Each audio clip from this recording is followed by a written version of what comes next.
Billiard. I got so much motherfucking design on right now.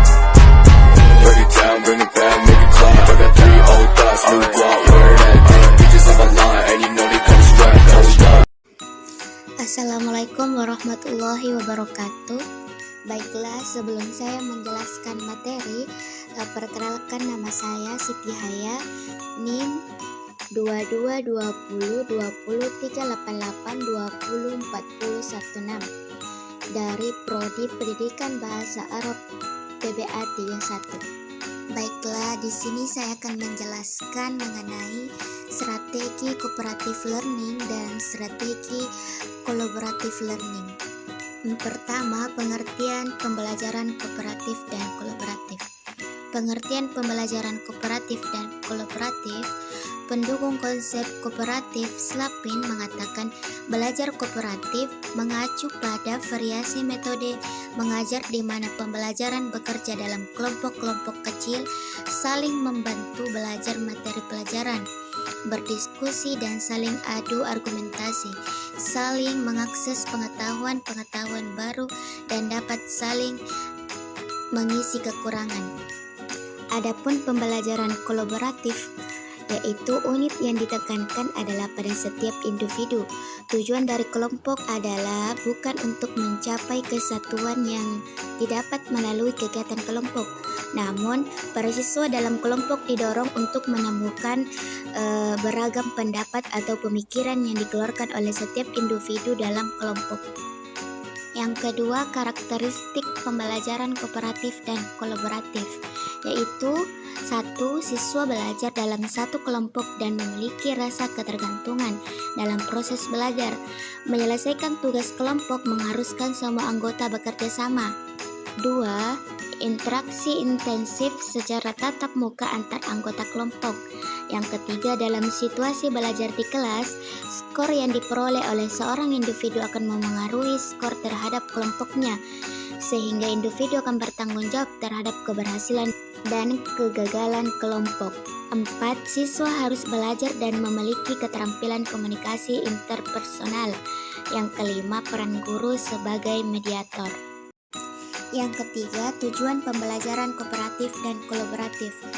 Tujuan pertama yaitu 1. Hasil belajar akademik. Pembelajaran kooperatif dan kolaboratif bertujuan untuk meningkatkan kinerja siswa dalam tugas-tugas akademik. Yang kedua, pengakuan adanya keragaman. Model pembelajaran kooperatif dan kolaboratif bertujuan agar siswa dapat menerima teman-temannya yang mempunyai berbagai macam perbedaan latar belakang. Yang ketiga, pengembangan keterampilan sosial. Nah, keempat itu macam-macam pembelajaran kooperatif dan kolaboratif. Di antaranya 1. Learning together. Dalam metode ini, kelompok-kelompok sekelas beranggotakan siswa-siswa yang beragam kemampuannya. Tiap kelompok bekerja sama untuk menyelesaikan tugas yang diberikan oleh guru. Yang kedua, teams, games, turnamen. Setelah belajar bersama kelompoknya sendiri, para anggota atau suatu kelompok akan berlomba dengan kelompok lain sesuai dengan tingkat kemampuan masing-masing. Yang ketiga, group investigation. Semua anggota kelompok dituntut untuk merencanakan suatu penelitian beserta perencanaan pemecahan masalah yang dihadapi. Yang keempat itu, akademik konstruktif kontroversi. Setiap anggota kelompok dituntut kemampuannya untuk berada dalam situasi konflik intelektual yang dikembangkan berdasarkan hasil belajar masing-masing. Yang kelima itu kelebihan dan kekurangan pembelajaran kooperatif dan kolaboratif.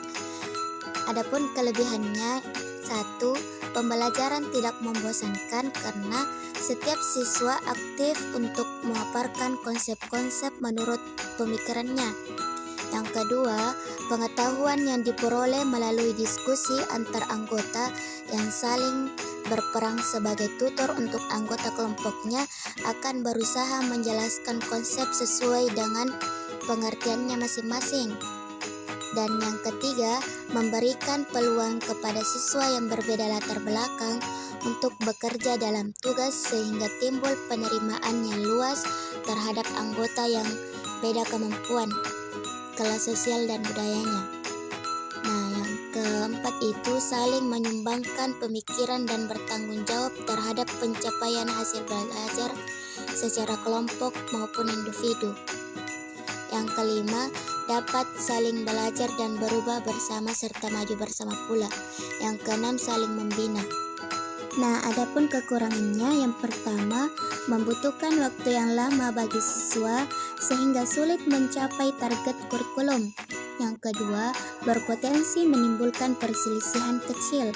Dan yang ketiga, membutuhkan waktu yang lama untuk guru sehingga kebanyakan guru tidak mau menggunakan strategi kooperatif. Itulah tadi penjelasan mengenai materi strategi pembelajaran kooperatif dan kolaboratif. Sekian dari saya. Wassalamualaikum warahmatullahi wabarakatuh.